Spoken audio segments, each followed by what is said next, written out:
میں چاہوں گا کہ یہ جو آج کا مسئلہ ہے کہ اولاد سے زیادہ انسان کو موبائل پسند ہو گیا ہے. اچھا دوسری مشکل ہے میں یہاں پہ چاہوں گا کہ تاکہ آپ وہاں سے بات کو آگے بڑھائیں کہ اولاد کو جو ہم نے چھوڑا, اولاد ایک چیز, ہم ایک چیز دیتے ہیں وہ ہم کو ایک چیز دیتی ہے. جی جی بالکل. تو طرفینی سکون کا ذریعہ بنتا ہے. جی بالکل. موبائل اتنا ہی دے گا جتنا ہم اس سے چاہیں گے. جی جی. تو میں چاہوں گا کہ یہ جو مشینری ہماری جو لائف بنتی چلی جا رہی ہے اس کا نقصان جو ہے وہ سامنے دکھ رہا ہے.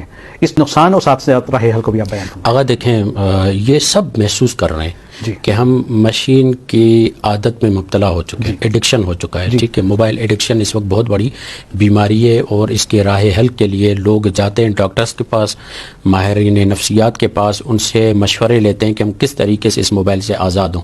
حتیٰ کہ یوگا ورک رکھا ہوا ہے انہوں نے, تھراپی رکھی ہوئی ہے انہوں نے. مثلا جاتے ہیں 1 گھنٹے کے لیے 2 گھنٹے کے لیے ان سے موبائل زبردستی چھینا جاتا ہے, وہ جاتے ہیں اور وہاں پر کلب میں جا کر سکون کے ساتھ بیٹھ جاتے ہیں, وہ جو یوگا وغیرہ ہوتا ہے. اس بات کو سب محسوس کر رہے ہیں کہ ہم ایک بڑی مشکل میں پھنس چکے ہیں اور ایک بڑی مشکل میں ہیں. کئی لوگ کامیاب ہیں جو کوشش کرتے ہیں, مگر پھر وہی بات آتی ہے کہ انسان اس بات کی طرف کوشش کرے, دیکھے کہ مجھے اپنے آپ کو کس کے حوالے کرنا ہے. ٹھیک ہے, اگر وہ اپنی ذات کو خدا کے حوالے کرتا ہے تو پروردگار عالم اس کے لیے مسائل اور معاملات حل فرماتا ہے. پھر پروردگار عالم اسے قوت اور قدرت دیتا ہے. یاد رکھیے اس سے چھٹکارے کا بہترین ذریعہ ارادے کا قوی ہونا ہے اور اپنے فرائض کی طرف توجہ دینا ہے. تو انشاءاللہ الرحمن انسان اچھے طریقے سے موبائل کو ضرورت کے وقت استعمال کرے گا اور اس کے علاوہ اپنے فرائض کی طرف جائے گا. میں چاہتا ہوں اس جملے کو بہتر انداز سے ہم درک کریں. جو والدین کی اطاعت کر کے سکون ملے گا وہ باس یا آفیسر یا جو ڈیوٹی پہ کام کرنے والا بڑا ہے اس کی اطاعت میں وہ سکون نہیں ملے گا. اسی طریقے سے جو خدا کی اطاعت کر کے سکون ملے گا وہ والدین کی اس طریقے سے اطاعت کر کے سکون نہیں ملے گا.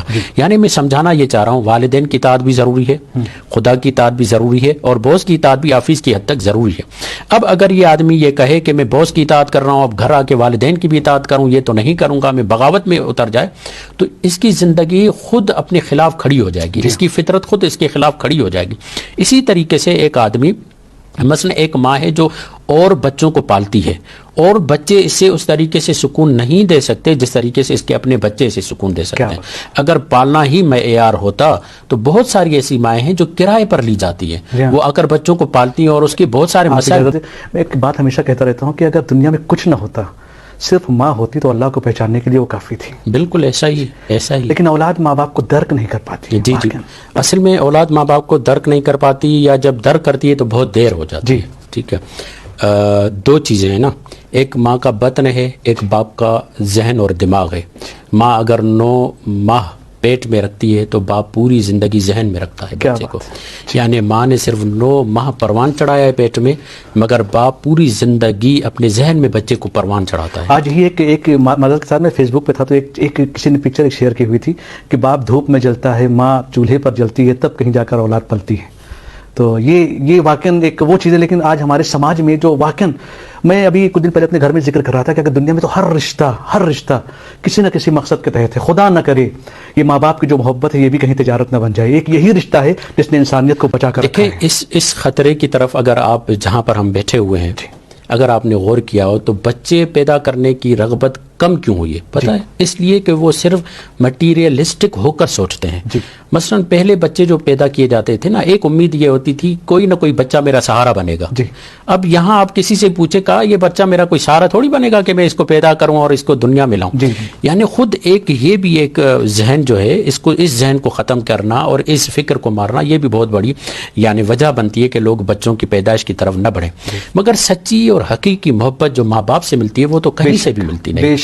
اور جو ماں باپ کی اطاعت میں سکون ملتا ہے وہ کہیں بھی سکون نہیں ملتا. اسی لیے اگر انسان صحیح طور پر ماں باپ کی اطاعت اور خدا کی اطاعت میں اپنی زندگی کو صرف کرے تو بہت ساری جگہوں پر اگر وہ دھکے بھی کھائے, ٹھوکر بھی کھائے, تو یہ ٹھوکر کھانا اسے ماں باپ کی محبت سہارا دیتی ہے, اسے اوروں سے لڑنے کی طاقت دیتی ہے. جیسے امام موسیٰ کاظم علیہ الصلوۃ والسلام فرماتے ہیں نا کہ اپنے اوقات کو 4 مرحلوں میں تقسیم کرو.